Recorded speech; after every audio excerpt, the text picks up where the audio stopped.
No one at the rescue shelter could explain what they were seeing. A baby elephant, newly orphaned, barely alive, isolated for survival, was smiling. Not the kind of smile people hope for, but one that unsettled even the most experienced rescuers. In wildlife rescue, a smile isn't always a sign of hope. Sometimes it's the body's quiet farewell, and that single, impossible smile would pull everyone into a story none of them were prepared for. The morning at Sunrise Elephant Refuge began the way most did: quiet, deliberate, almost reverent. Emily Carter walked the gravel path toward the isolation wing with a clipboard tucked against her chest, boots moving slower than usual. After 12 years in wildlife rescue, she had learned that calm was never empty. It was simply the space where something fragile might still be breathing. She paused outside the shelter door, listening. No trumpeting, no frantic movement. Inside waited Luna, the smallest patient they had taken in all year. Emily had been told the calf was stable through the night, but stable was a word that rarely meant safe. In her line of work, it usually meant not gone yet. When Emily stepped inside, the air felt warmer than the dawn outside, heavy with the soft scent of milk formula and clean hay. Luna stood near the far wall, thin legs trembling but upright. Her eyes followed Emily instantly, dark and alert. Then slowly, impossibly, the calf's trunk curved upward. It looked unmistakably like a smile. Emily stopped walking. Her first instinct was not joy, but caution. She had seen this before, not often, but enough to know better. Animals didn't smile the way people wanted them to. Sometimes what humans called happiness was the body's last quiet signal before surrender. Emily had learned to fear the moments that looked too gentle. She set the clipboard down and crouched, keeping her movements small. "Easy, sweetheart," she murmured, though she knew Luna didn't understand the words. The calf took a tentative step forward, her ears giving a soft, uneven flutter. The smile didn't fade. It widened. Emily felt a pressure in her chest she couldn't name. Behind the glass, Dr. Thomas Reed watched in silence. He had arrived before sunrise, drawn by the overnight reports. When Emily glanced back at him, he didn't nod or reassure her. He simply wrote something on his tablet. That unsettled her more than any alarm would have. Reed never documented what didn't matter. Emily remembered the night Luna arrived: the rain, the radio static, the stretcher sinking into mud. A calf barely 3 weeks old, found beside her dead mother at the edge of an old migration route. Emily had carried the tiny body herself, counting breaths the entire ride. She had promised nothing out loud. Promises made in the field rarely survived. Now, standing in the shelter, Emily felt that old promise stirring again. Luna reached out with her trunk, brushing Emily's sleeve with surprising steadiness. The contact was light, almost polite. The calf didn't beg. She didn't panic. She simply stayed there, smiling, as if recognizing something familiar in a world that had already taken too much. Emily's throat tightened. She straightened quickly, turning just enough to wipe her face with the back of her glove. She had trained herself never to cry in front of an animal. Grief, she believed, should never be passed down the chain.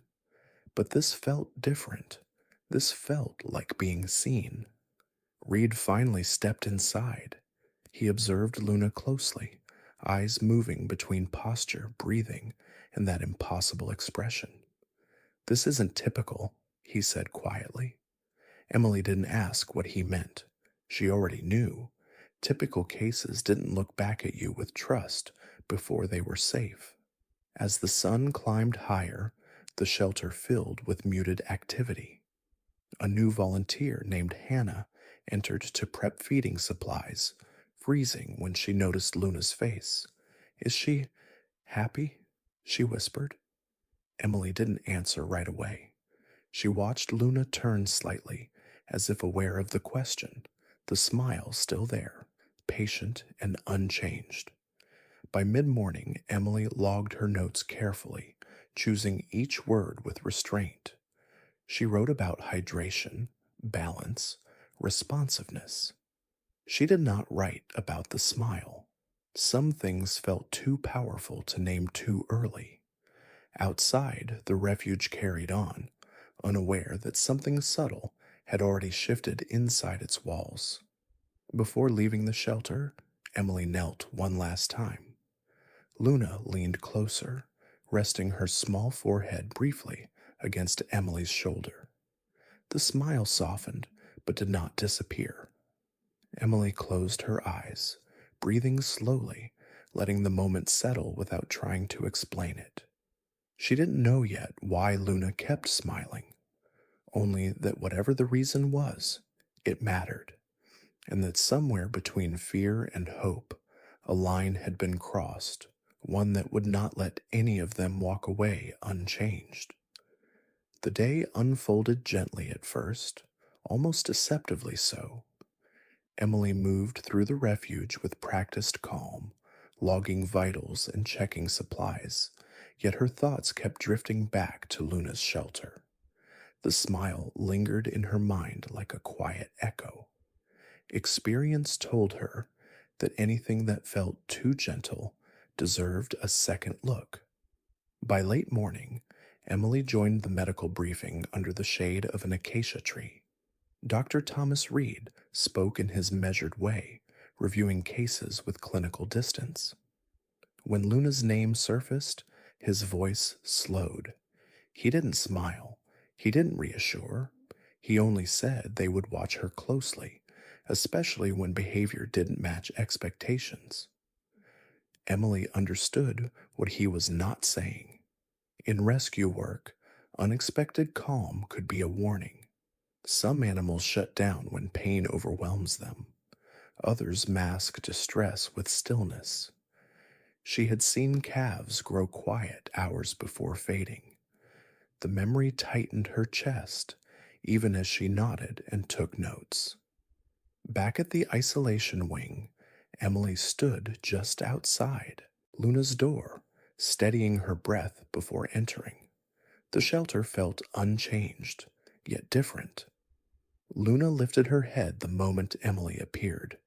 Again, the trunk curved upward. Again, the eyes brightened. The smile returned as if it had been waiting. Emily didn't step closer right away. She watched for signs: uneven breathing, stiffness, tremors. There were none. Luna shifted her weight carefully, ears moving in slow, curious arcs. The smile wasn't frantic or forced. It was calm, deliberate. That frightened Emily more than any obvious symptom. A young intern named Hannah hovered behind her, whispering questions. "Is that good?" she asked. Emily hesitated. She chose honesty over comfort. "Sometimes," she said softly, "it's a sign they're letting go." The words tasted bitter as soon as they left her mouth. Midday brought feeding time. Emily prepared the bottle herself, checking the temperature twice. Luna approached without urgency, touching the bottle with her trunk as if greeting an old friend. She drank steadily, pausing only to glance up at Emily. The smile never left her face. Something in that moment pressed hard against Emily's composure. She had expected desperation, clinging, fear. Instead, Luna offered trust. The calf leaned closer, resting briefly against Emily's knee, small and warm. Emily felt her pulse quicken, torn between dread and awe. Dr. Reed entered quietly, observing the feeding without interruption. When Luna finished, he gestured Emily aside. His voice dropped. Her vitals are improving, he said, then paused. But emotional responses like this are rare. We can't assume they mean recovery. Emily nodded, though relief flickered despite herself. As afternoon light filtered through the shelter's high windows, Emily reviewed footage from the morning. On screen, Luna's smile looked even more pronounced. Emily noticed details she'd missed: the way Luna oriented toward human voices, the subtle relaxation in her posture. This didn't look like surrender, it looked like recognition. Still, doubt lingered. Emily had learned that hope could be reckless. She spent the next hour sitting quietly near the enclosure, saying nothing, offering only presence. Luna mirrored the calm, settling into the bedding with a soft exhale, smile easing into something gentler. By evening, the refuge slowed. The air cooled. Emily wrote her final notes with careful restraint, documenting behavior without interpretation. She closed the file and lingered at the door. Luna stirred, lifted her head, and smiled once more. Smaller this time, almost private. Emily rested her palm against the glass. She wasn't ready to believe the smile meant safety, but she could no longer believe it meant surrender either. Somewhere between warning and wonder, a new possibility had begun to take shape, and Emily felt it, quietly changing how she would face the night ahead. The story of Luna didn't begin in a shelter. It began on a night most people would never choose to be outside. Emily Carter remembered the first radio call as a thin burst of static, the kind that made every word sound like it might vanish. "Small calf," the voice said, "alone, no herd in sight." Emily was already in her truck within minutes, headlights cutting through rain that fell like a curtain. Northern Tanzania's back roads turned to slick clay after dark, and every mile felt borrowed. She drove with both hands locked on the wheel, listening for updates that came in fragments.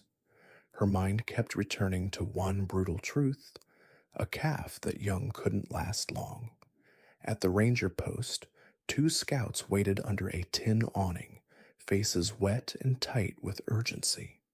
One of them, a seasoned tracker named Joseph Mbele, pointed to a damp map and a narrow corridor marked by old elephant trails. "They moved through here," he said. But she didn't. She stayed. His voice held the weight of something he'd seen too often. The convoy was small: Emily's truck, a Ranger Land Cruiser, and a medical jeep carrying Dr. Thomas Reed and a crate of supplies. The road gave up halfway in, forcing them onto a rough track that bounced their bones and swallowed their tires. Emily kept her eyes forward, scanning for glints that didn't belong: poacher wire, broken branches, the wrong kind of stillness. When the ranger ahead hit the brakes, the sudden stop felt like a punch. Everyone went quiet. The rain softened to a mist, and the world narrowed to the beam of a flashlight slicing through tall grass. Joseph raised his hand, signaling slow. Emily stepped down into mud that tried to steal her boots, her heart thudding louder than the insects. They found the mother first. She lay on her side, massive even in death, one leg bent at an angle that made Emily look away. Joseph crouched near the body, face hardening as he traced a line in the earth: wire, disturbed soil, the unmistakable imprint of a struggle. "Snare," he said, "or worse." Emily swallowed, forcing herself to keep breathing. Then she heard it, a soft sound, almost like a cough. A tiny shape moved against the mother's ribs, barely visible in the wet grass. Emily dropped to her knees without thinking. The calf's skin was cool and wrinkled, her breaths thin and shallow, her eyes half open as if the world was too heavy to lift. Luna didn't cry out. That was what shook Emily most. Most calves screamed for their mothers until their voices cracked. This one only stared, blinking slowly, as though she'd already spent all her energy on hope. Emily slid her hands under the calf's chest, feeling the fragile rise and fall. "Hey," she whispered, "stay with me. Just stay." Dr. Reed arrived beside her, voice calm but urgent. He pressed fingers to Luna's gums, checked her temperature, then shook his head once. "Dehydrated, shocky," he murmured. "We need fluids now." The vet tech opened an IV kit under a poncho, hands moving fast, despite the rain. Emily held Luna steady, praying the vein would take. A distant crack echoed from the dark hills, maybe thunder, maybe something else. The rangers stiffened, scanning the brush. Joseph motioned for haste, his flashlight sweeping low. Predators didn't need much invitation, and the smell of blood carried far. Emily's fear sharpened not for herself, but for the tiny body in her hands that felt too light to be real. They wrapped Luna in a thermal blanket and lifted her onto a stretcher. As they carried her, she gave a small twitch, trunk curling toward Emily's sleeve, as if searching for a familiar touch. Emily leaned closer, letting the calf feel her. "You're not alone," she said, the words more for herself than anyone. In that moment, she made a promise she knew better than to make. The return trip was longer, slower, and crueler. Mud swallowed the tires. The medical jeep fishtailed twice. Inside the cabin, Reed monitored Luna's breathing, while Emily kept her palm against the calf's shoulder, counting each breath under her own. When Luna's eyes fluttered open, Emily saw no panic, only a quiet, exhausted focus, like a child listening for a voice. Hours later, when the refuge gates finally appeared in the rain, Emily felt her knees threaten to give out. Staff rushed to meet them with warm lights and waiting hands. As they carried Luna into isolation, Emily caught a brief glimpse of the calf's face, wet lashes, trembling ears, eyes fixed on Emily as if she'd been expected. Emily didn't notice the smile that night. There was too much blood in her memory, too much silence in the grass. But as she watched Luna disappear behind the shelter door, she felt the strange pull of unfinished meaning. Whatever that calf had survived out there, it wasn't done speaking yet. And Emily knew, with a certainty that frightened her, that the next days would ask more of them all. The first hours inside isolation passed with an uneasy stillness. Emily remained nearby, moving quietly as monitors were attached and fluids adjusted. Luna lay on thick bedding beneath soft heat lamps, her small body rising and falling in shallow rhythms. There were no cries, no frantic movements, only the faint sound of breathing and the hum of equipment filling the room. Emily had learned to listen for distress in many forms. Usually it announced itself loudly. This silence did not. Luna's eyes stayed open longer than expected, following every movement with calm attention. When Emily shifted her weight, the calf's ears twitched, registering presence. That awareness unsettled her more than panic would have. Dr. Reed checked vitals every hour through the night. Each reading hovered just above danger. "She's holding," he said, careful not to promise more. Emily nodded, though exhaustion tugged at her limbs. She had seen calves fight harder than this, and still lose. Survival, she knew, was never about effort alone. By dawn, rain gave way to pale light slipping through the shelter's narrow windows. Emily brewed bitter coffee and returned to Luna's side. The calf stirred slightly, trunk brushing the bedding. Then, without effort or strain, that familiar curve appeared again. The smile, quiet, unforced, as if it belonged there. Emily felt a chill run through her.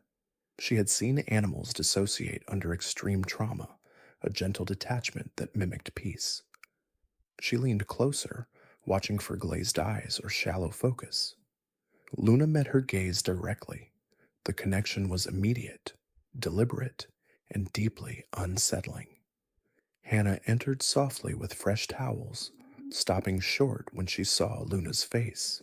"She's still doing it," she whispered. Emily nodded, unable to look away. "That's what worries me," she replied. Saying it aloud made the fear heavier, as if naming it might give it permission to be true. Mid-morning brought a brief setback. Luna's heart rate spiked, breath catching unevenly. Dr. Reed adjusted fluids, while Emily steadied the calf's shoulder, murmuring low reassurances. For several tense minutes, the room held its breath. Then the readings eased, settling back into fragile balance. When the crisis passed, Luna relaxed again, eyes half-lidded. The smile returned, not brighter, not wider, just present. Emily felt her composure crack. She turned away, pressing her forehead against the cool wall until the tightness in her chest loosened enough to breathe. The hours blurred into careful routines, feeding, monitoring, quiet observation. Luna accepted the bottle without urgency, drinking slowly, pausing often to rest her trunk against Emily's wrist. There was no desperation in her movements, only patience, as if she trusted time to keep its word. By the second night, fatigue weighed on everyone. Emily chose to stay rather than go home. She sat on a low stool, keeping vigil while the shelter dimmed. Luna slept in short intervals, waking easily whenever footsteps passed. Each time, she looked toward Emily, eyes bright in the low light. At one point, Luna shifted closer to the barrier, leaning her small body against it. The contact was gentle but intentional. Emily reached out, resting her hand just beyond reach, careful not to overstimulate. The calf settled, exhaling softly, the smile easing into something almost tender. Dr. Reed joined her near midnight. He watched Luna in silence for a long moment. "This isn't shutting down," he said finally. Emily looked at him, searching his face. He didn't elaborate, only added, "It's something else." The uncertainty lingered between them. As the third morning approached, Luna remained alive, still fragile, still watched, still smiling. Emily felt the weight of those 72 hours press into her bones. Whatever the smile meant, it had carried Luna through the most dangerous stretch. And now, standing at the edge of exhaustion and hope, Emily sensed they were about to learn why. Morning arrived without ceremony, slipping into the shelter in thin bands of light. Emily moved more slowly now, body heavy from 2 nights without real rest.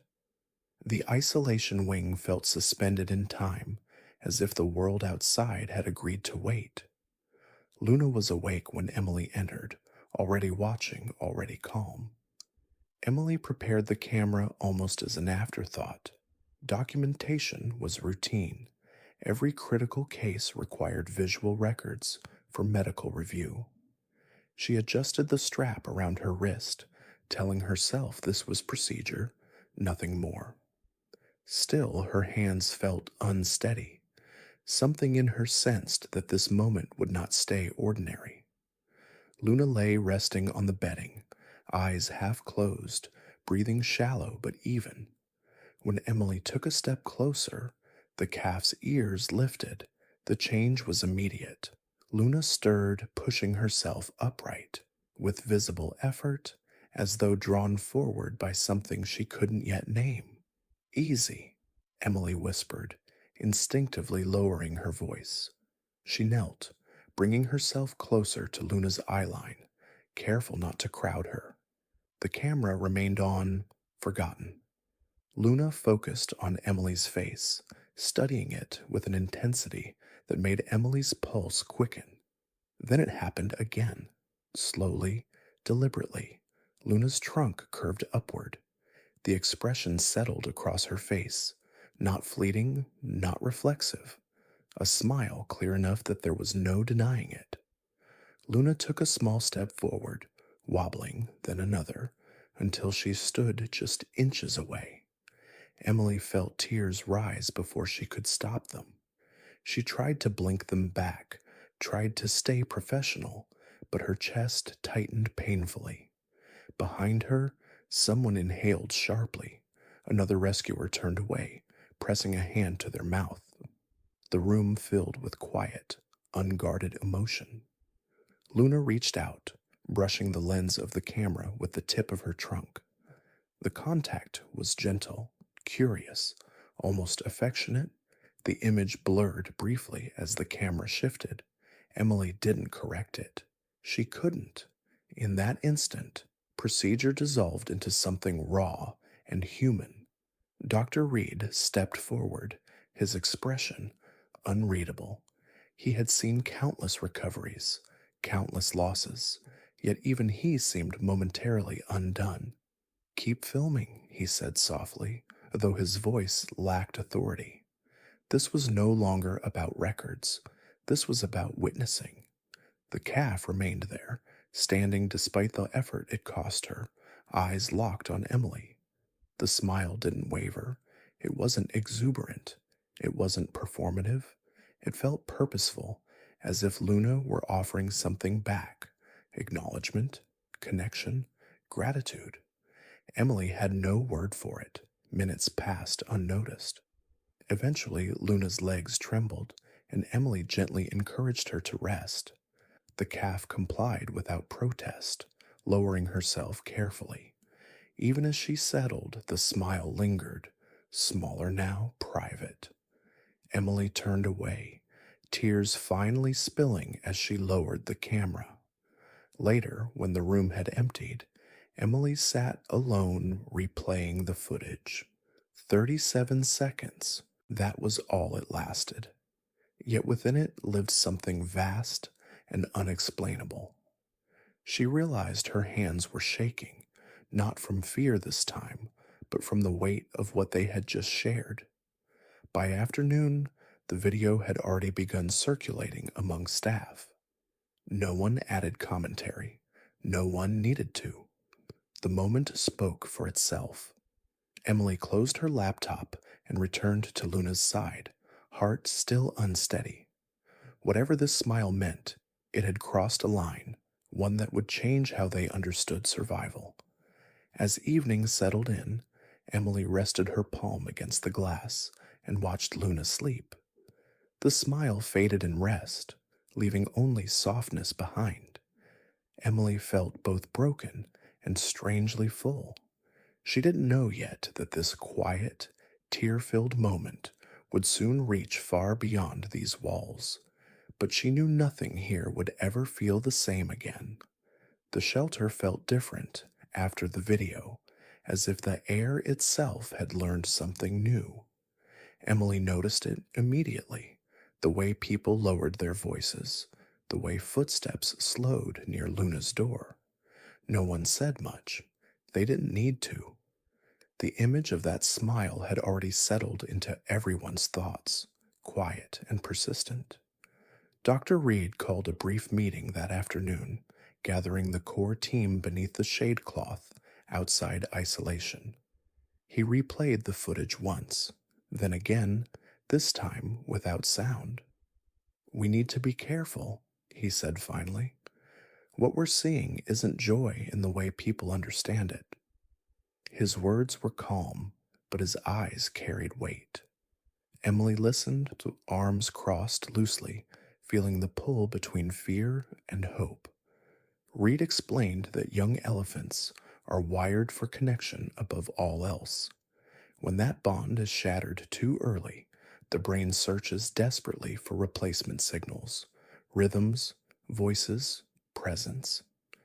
Luna's smile, he suggested, might be the moment her body realized it wasn't alone anymore. That explanation settled uneasily in Emily's chest. It reframed everything. The smile wasn't denial or surrender, it was recognition, a fragile recalibration after loss. Emily thought back to the night in the rain, the way Luna's trunk had curled toward her sleeve. Even then, the calf had been reaching, not for comfort alone, but for continuity. Emily returned to the shelter with new eyes. She didn't rush in. She stood quietly at the threshold, letting Luna notice her first. The calf lifted her head, ears moving gently, then offered that familiar curve again. The smile appeared softer now, less urgent. Emily felt something inside her loosen. She stepped closer and sat on the low stool, keeping her posture open. Luna shifted, resting her chin against the padded barrier, close enough to feel Emily's presence without needing contact.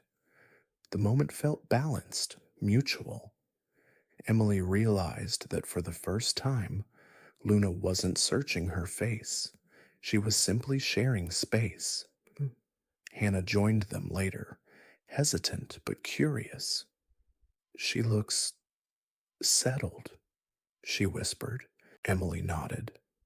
"She's learning what safe feels like," she replied. Saying it out loud made it real. Luna flicked her ears at the sound of their voices, smile flickering briefly before easing away. Throughout the evening, Emily tested the theory quietly. She reduced stimulation, limited interaction, allowed longer periods of rest without interruption. Each time she returned, Luna acknowledged her calmly, without that urgent brightness. The smile came and went, no longer constant, no longer strained.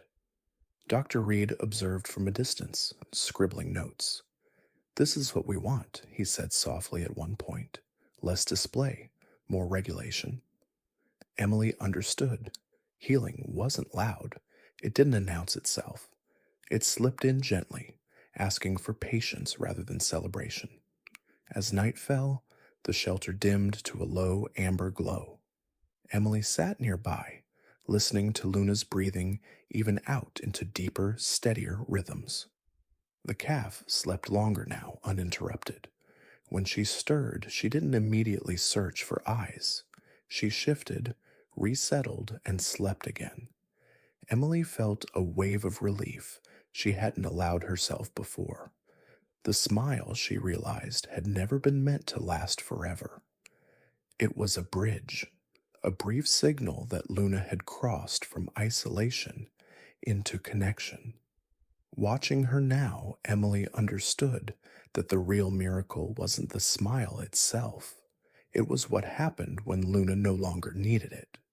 Before leaving for the night, Emily paused at the door and looked back once more.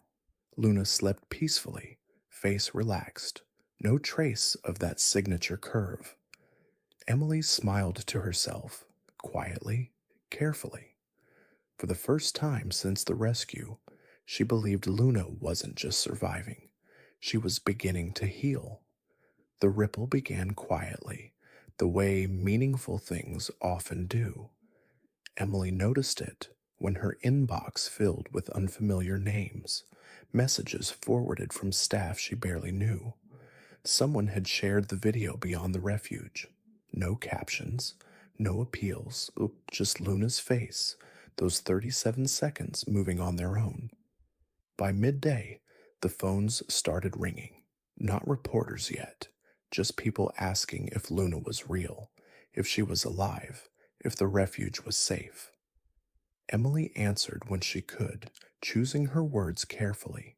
She spoke about care, about patience, about time. She did not mention the smile. The world would see that for itself. Dr. Reed cautioned restraint. Attention can overwhelm recovery, he said, reminding everyone that healing was still fragile. Emily agreed, though she felt the pull of something larger gathering beyond the gates. The video wasn't being shared for spectacle, it was being shared like a confession. One message stopped Emily cold.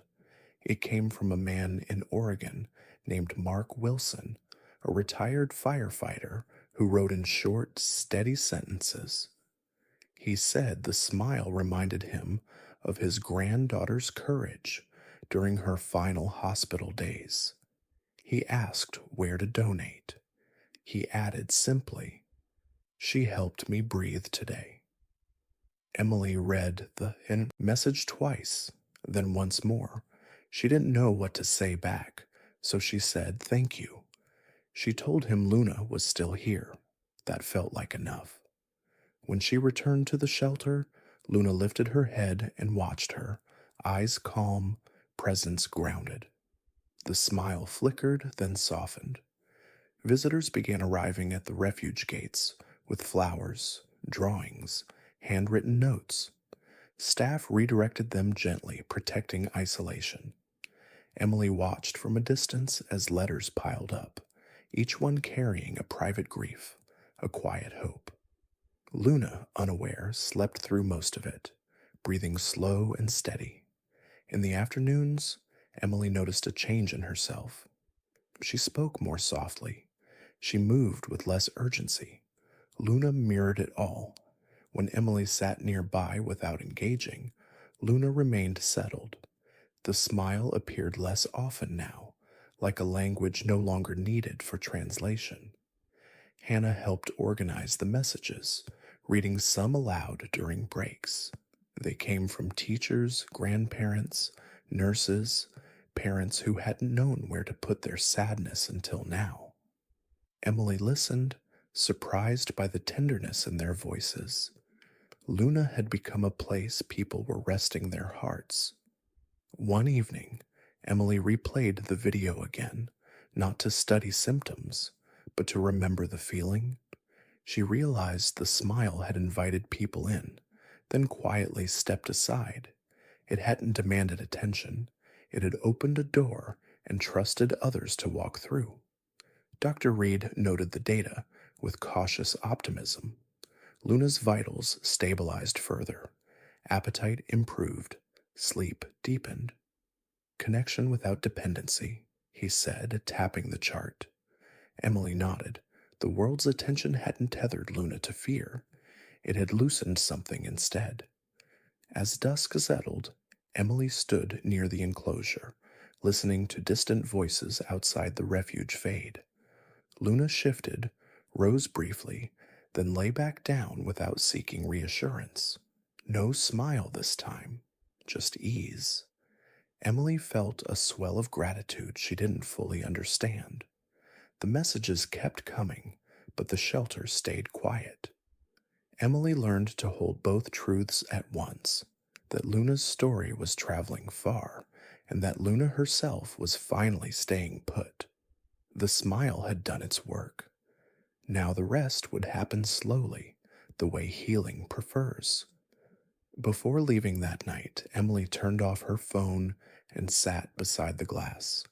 Luna slept, undisturbed, her face relaxed into something ordinary and precious. Emily breathed out, steady and calm. Tomorrow would bring new questions. For now, this was enough. The change arrived so quietly that Emily almost missed it. She entered the shelter just after sunrise, expecting the familiar lift of Luna's gaze, the gentle curve that had once defined every greeting. Instead, Luna remained focused on something else, another small calf in the adjoining recovery pen, newly transferred the night before. Emily stopped short. For the first time since isolation began, Luna did not turn immediately toward her. The absence felt louder than any sound. A flicker of unease rose in Emily's chest before she saw what mattered. Luna wasn't withdrawn. She was engaged, Her attention had simply moved outward. The two calves stood close, separated only by a low barrier. Luna reached out, brushing the other calf's shoulder with her trunk, tentative and careful. The gesture wasn't frantic or needy. It was curious, social. Emily felt her breath catch as understanding began to settle. Dr. Reed joined her, watching in silence.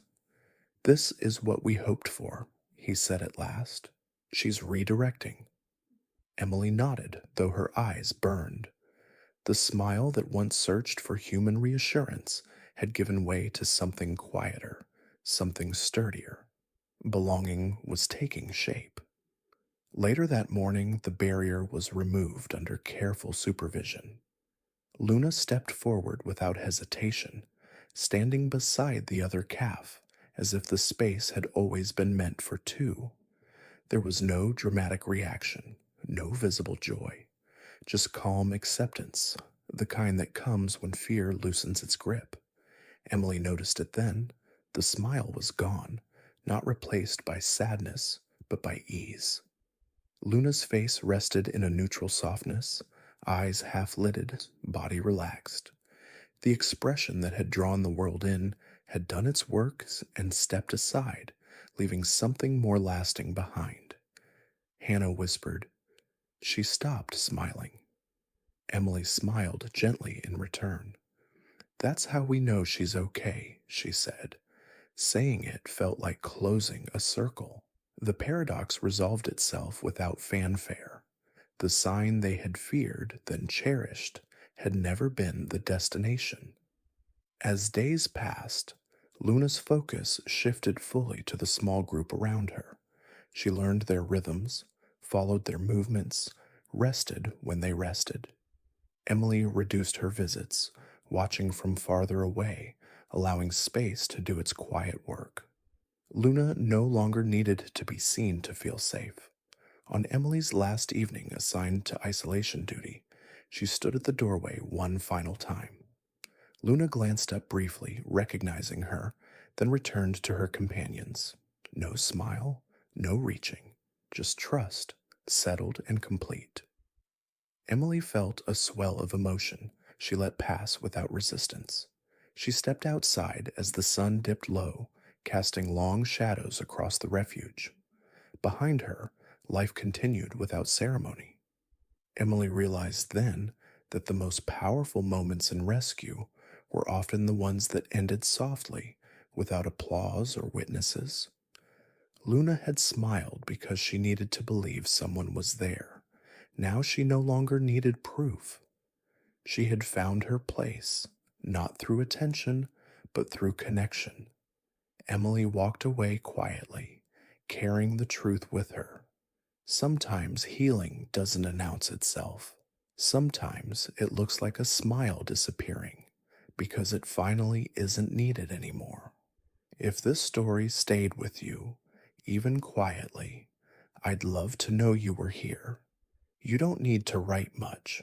Just leave one simple word in the comments. Something like honor, love, or hope. Those small words mean more than you know. They tell me these stories still matter, and that you felt something too. And if you'd like to keep walking with me through more true stories of resilience, compassion, and unexpected bonds, I invite you to subscribe to the channel. New stories are always waiting, and I'd be honored to share the next one with you. Thank you for listening. I'll see you in the next story.